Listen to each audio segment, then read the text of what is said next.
தமிழ்நாடு அனைத்து வணிகர் சங்கங்களின் பேரமைப்பு வடசென்னை வடக்கு மாவட்டம் முப்பெரும் விழா மற்றும் செயற்குழு கூட்டம் புதிய நிர்வாகிகள் அறிமுக கூட்டம் சென்னை கொளத்தூரில் உள்ள தனியார் திருமண மண்டபத்தில் நடைபெற்றது. இந்த கூட்டத்திற்கு மாநில தலைவர் வணிக போராளி கொளத்தூர் ரவி அவர்கள் கலந்து கொண்டு வருகின்ற மே 5ஆம் தேதி மாநாடு குறித்து சிறப்புரையாற்றினார். மேலும் புதிய நிர்வாகிகளை அறிமுகப்படுத்தி அவர்களுக்கு சால்வை அணிவித்து மரியாதை செலுத்தினர். இதில் மாநில பொதுச் செயலாளர் ரமேஷ்குமார், மாநில பொருளாளர் VN ராஜா, மாநில செய்தி தொடர்பாளர் MB ரமேஷ், மாவட்ட தலைவர் சுவை பெரம்பூர் ராஜா, மாவட்ட செயலாளர் ஜெயமோகன், மாவட்ட பொருளாளர் பலன் மற்றும் குழந்தைவேல், ஜெயராமன், அருணாச்சலம், மூர்த்தி, ரமேஷ், மாரியப்பன், மருதநாயகம், ராஜேந்திரன் உள்ளிட்ட பலர் இந்த கூட்டத்தில் கலந்து கொண்டனர்.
மே 5 42வது வணிகர் தினம் நம்மளுடைய 7வது மாநில மாநாட்டினுடைய வடசென்னை வடக்கு மாவட்டத்தினுடைய ஆலோசனை கூட்டத்திற்கு தலைமை பொறுப்பேற்றிருக்கக்கூடிய மாவட்டத்தினுடைய தலைவர் சுவை ராஜா உட்பட கிளைச்சங்க நிர்வாகிகள் அத்தனை பேரும் இந்த கூட்டத்தில் கலந்து கொண்டார்கள்.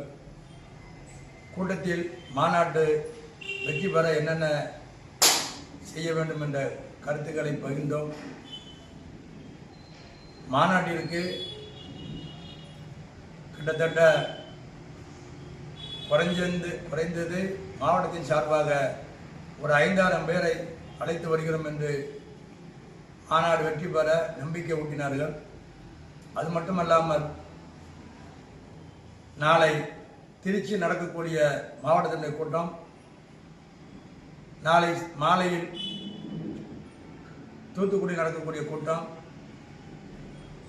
திங்கட்கிழமை சிவகங்கை கூட்டம், மானாமதுரை கூட்டம், இப்படி தொடர்ந்து எல்லா மாவட்ட வாரியாக கூட்டம் நடத்தியிருக்கிறோம். மாநாடு இப்போவே வெற்றி மாநாடாக பேசப்படுகிறது. மாநாடு உடைய தலைப்பு வணிகம் பாதுகாப்பு மாநாடு என்று வைத்துள்ளோம். மாநாடு சென்னை அருகே உள்ள மறைமலை நகரில் முன்னாள் முதல்வர் எதிர்க்கட்சி தலைவர் ஐயா எடப்பாடியார் அழைத்துள்ளோம். அவர்கள் வணிகர்களுடைய குறைகளை சட்டமன்றத்தில் எடுத்துரைப்பேன் என்று வாக்குறுதி கொடுத்திருக்கிறார்கள். உண்மையிலேயே வணிகர்கள் பல்வேறு இடையூறுகள் நடந்து கொண்டிருக்கிறது. அந்த குறைகளை எடுத்து கூற ஐயா எடப்பாடி அழைத்துள்ளோம். நம்ம அமைப்பு ஜாதி மதம் அரசியல் அப்பாற்பட்ட அமைப்பு நடத்தி கொண்டிருக்கிறோம். சென்ற முறை அருமை சகோதரர் சீமானை அழைத்தோம். அதுக்கு முன்னாடி உள்ள மாநாட்டில் தொல் திருமாவளவன் அழைத்தோம். அருமையான சேகர்பாபு அழைத்தோம். இப்படி ஒவ்வொரு அரசியல் கட்சி சார்ந்தவர்கள் அழைத்து நம்ம கோரிக்கைகளை கொடுத்தோம். கோரிக்கைகள் ஒரு சில கோரிக்கைகள் நிறைவேறுது, ஒரு சில கோரிக்கை நிறைவேறவில்லை. நம்மளுடைய வணிகர்களுடைய பல நாள் நீண்ட நாள் கோரிக்கைகள் நிறைய இருக்குது. அதை எதிர்க்கட்சி தலைவர்கிட்ட